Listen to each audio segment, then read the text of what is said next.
Everyone knows Zendaya is famous. That part is obvious.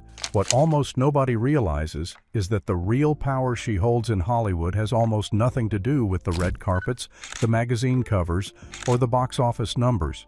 It started with a decision she made at 18 years old on a Disney Channel set when she had absolutely no leverage and asked for something anyway. That single move set the template for everything that followed. Today, we are breaking down exactly how Zendaya built the most quietly powerful career of anyone in her generation and why the industry did not notice until it was already done. Let's start with the surface, because the surface alone is staggering. In 2026 alone, Zendaya has appeared in 5 separate major projects: the drama in the spring, Euphoria's 3rd season, Christopher Nolan's The Odyssey, where she plays Athena, the Greek goddess of wisdom and warfare, in the first narrative feature ever shot entirely on IMAX cameras, Spider-Man: Brand New Day, returning as MJ, and Dune, Part 3, arriving in December. Each one came with its own global press tour. Shrek 5 follows in 2027. 5 films or series in a single calendar year, each with worldwide promotional obligations, is unusual even by blockbuster standards. Most actors at her level release one prestige film a year and disappear. She is simultaneously anchoring a Marvel franchise, a Denis Villeneuve epic, a Christopher Nolan production, an HBO flagship series, and an animated tentpole. But here is the thing. That is the least interesting part of her power. To understand where it actually comes from, you have to go back to 2015, when she was still a Disney Channel actress with almost no industry leverage whatsoever. Zendaya was offered a new Disney series. Most teen actors in that position take the deal, say thank you, and hope it runs 3 seasons. She did something different. She negotiated for a producer credit on her own show. KC Undercover ran from 2015 to 2018, and across 76 episodes, Zendaya is credited as a producer and co-producer. She was 18 years old. She reportedly pushed for input on the character herself, on who this girl would be and what she would represent. Think about the audacity of that for a moment. An 18-year-old with no Oscar, no critical acclaim, no negotiating power in any traditional sense, walking into a Disney Channel deal and asking not just to star but to help shape the thing from behind the camera. That is not the instinct of an actress. That is the instinct of an owner. And that instinct never left. When Euphoria arrived on HBO in 2019, Zendaya delivered a performance as Rue Bennett that fundamentally reset how the industry saw her. In 2020, at 24 years old, she became the youngest woman ever to win the Emmy for Outstanding Lead Actress in a Drama Series. She was only the 2nd Black actress in history to win that category, following Viola Davis in 2015.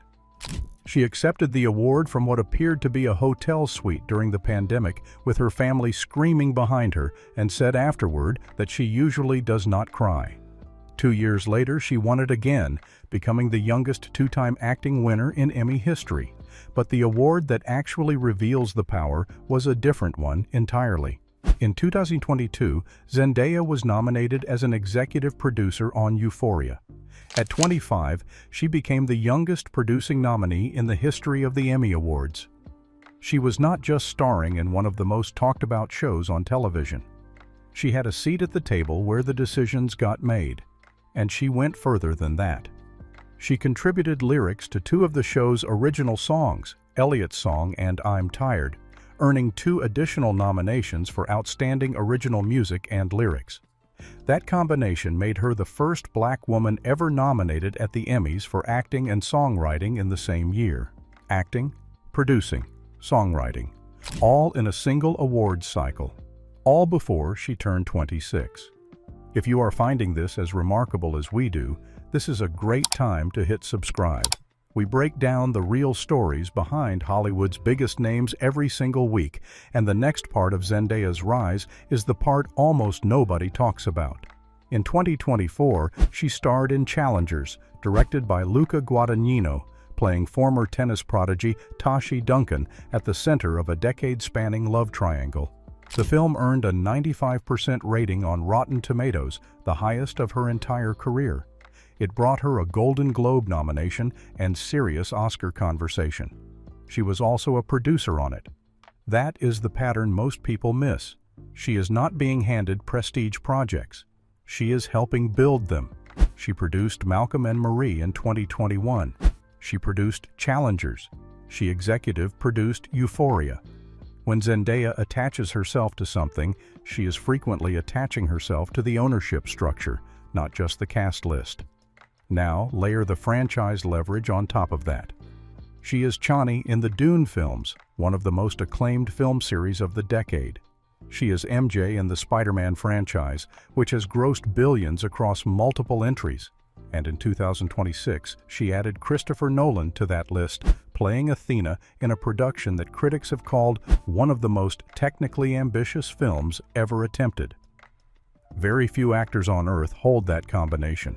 Franchise reliability that makes studios money, critical credibility that makes prestige directors call, and producer credits that mean she profits from the upside rather than just collecting a fee. Most actors get one of those three. A handful get two.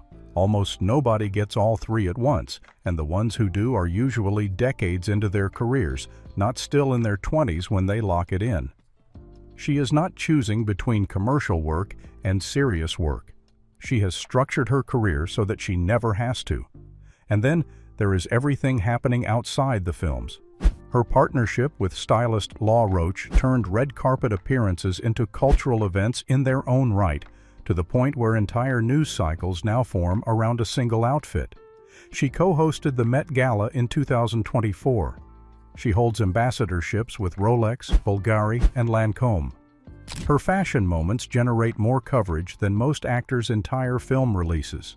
None of this was announced with a manifesto. There was no interview where she declared she was building an empire, no documentary about her business ambitions, no public campaign about breaking barriers behind the camera. She simply kept quietly attaching her name to the parts of projects that most actors never touch, and by the time anyone did the math, the structure was already built. That is what makes her different from almost everyone in her generation. Plenty of stars talk about creative control. She just took it, one contract at a time, starting when she was a teenager on a children's network. Which brings us to what she said this month, and why it might be the most revealing thing she has ever said publicly. At the New York premiere of The Odyssey on July 14th, Entertainment Tonight asked her what she was planning to do once this year's promotional cycle finally ended. Her answer was 4 words that told you everything. "Oh girl, nothing," she said. "Just mind my business, you know, and stay to myself."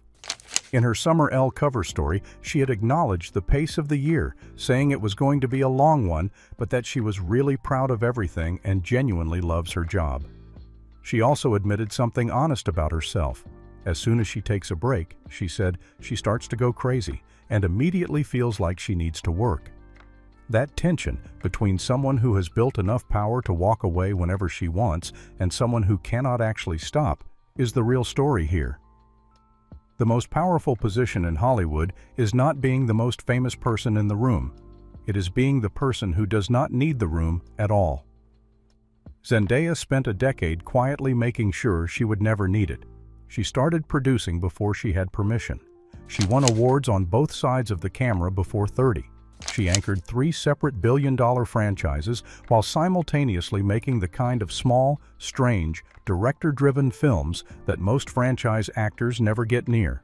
And she did all of it without ever once telling anyone that was what she was doing. That is how the most powerful actress working today actually built it, one quiet decision at a time. If you want more breakdowns like this one, the next video is already waiting for you. Go watch it now. We will see you there.